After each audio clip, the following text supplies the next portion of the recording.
الحمد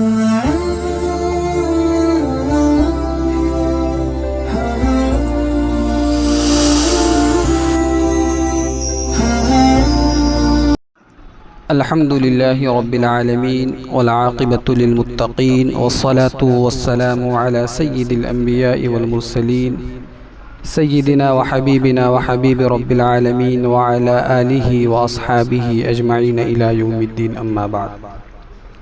بسم الله الرحمن الرحيم. والذين يكنزون الذهب والفضة ولا ينفقونها في سبيل الله فبشرهم بعذاب أليم.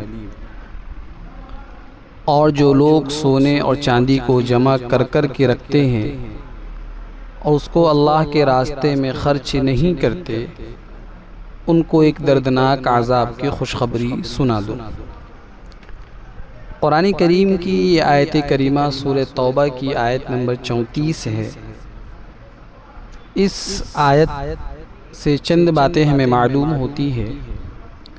پہلی بات یہ کہ جو لوگ دولت اکٹھی کریں، چاہے وہ حلال طریقے سے ہو، مگر خدا کے راستے میں خرچ نہ کریں، مثلا زکوٰۃ نہ دیں اور جو واجب حقوق ہیں ان کو ادا نہ کریں، تو ان کی سزا یہ ہے کہ دولت وہ اچھی ہے جو آخرت میں وبال نہ بنے، ہے نا.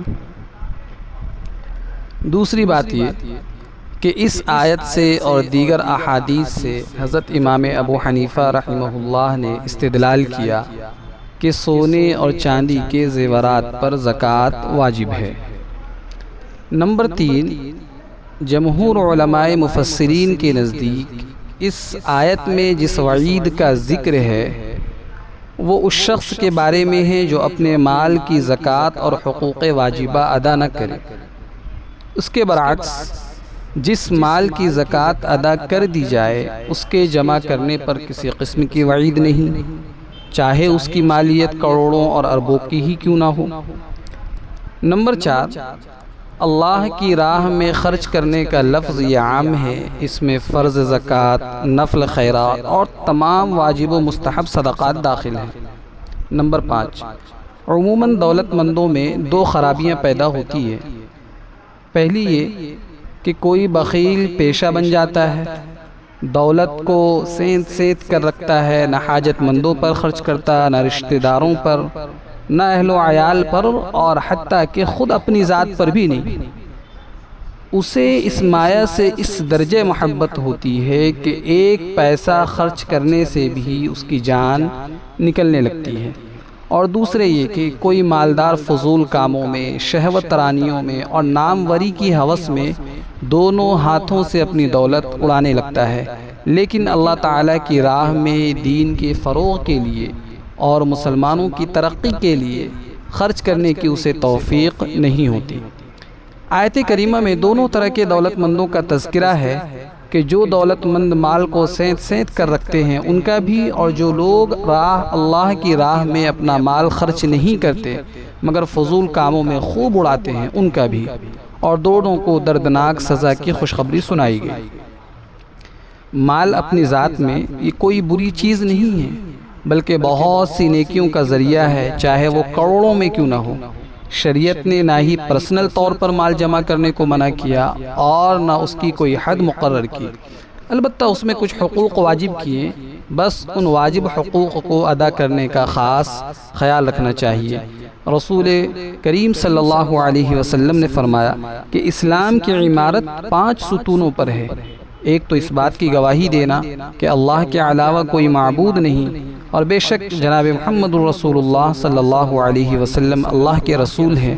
دوسرے نماز قائم کرنا، تیسرے زکوٰۃ دینا، چوتھے حج کرنا، 5ویں رمضان کے روزے رکھنا.